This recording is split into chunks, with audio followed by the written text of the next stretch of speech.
I see a ton of physicians getting out of medicine earlier than maybe they had expected to do things like real estate or side gigs or, just retiring early. And as a patient, I'm like, oh no, I am concerned about my future or my kids' future of like being able to get quality healthcare. But being where you've gone in your life, I'm just curious to get your thoughts on this idea. So I think it's always a demand supply question, right, Daniel? So I feel like if we get to the point where there is actually a shortage, then the terms, the ability to negotiate, the number of hours you work and the number of patients you see, all of that's probably going to transition also. I think the equilibrium will always be there where physicians will have the option to practice medicine in a safe way and also provide care.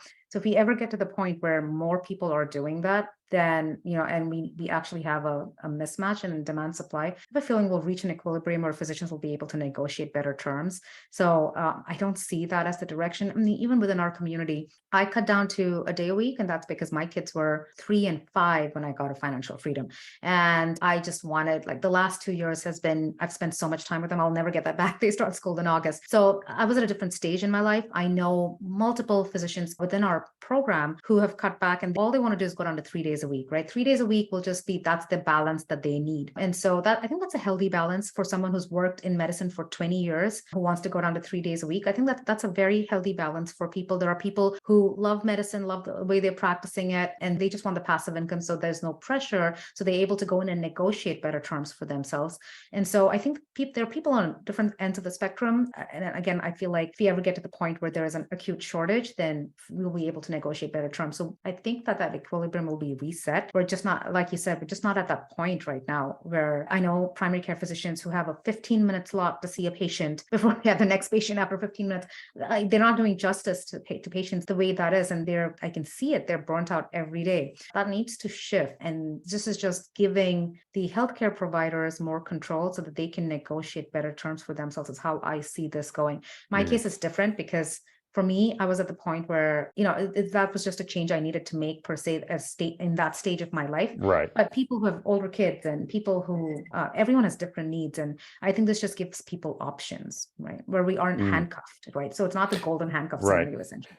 Right. And that's the worst because if you're like, I think of like the early career, like let's say you're just getting out of training, you're starting your practice and you go to a hospital and you're like, you go to meet with them. First time they introduce you to the realtor, they show you in the nice neighborhood, you buy the $2 million house, and then you sign the 5 year contract that's locked in with non-competes and the big Yeah. bonus that you got to pay back if you leave early, and you get the private schools, and then, oh, there's coverage you got to pay for if you leave. And Yeah. like, and then the RVU thing kicks in after a couple of years and you realize, oh no, I got to actually like work harder than I had initially Yeah. realized on the front end because I had the guarantee and it's gone away. And all those things kind of like build and they're not in your favor and they lock you down hard, aka the golden handcuffs. Yeah. And like you mentioned, and that's the opposite of freedom. And that's not a good spot to be in. But the more physicians are able to negotiate or get better terms like on those sorts of things, that's, or even just have financial freedom. Like when you have financial freedom, you could be like, Yes. no,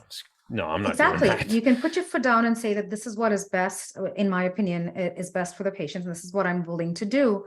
And it gives you the ability to do that because, a lot of physicians are frustrated by their jobs, but they're doing it not because they want to go in every day. It's because they have to.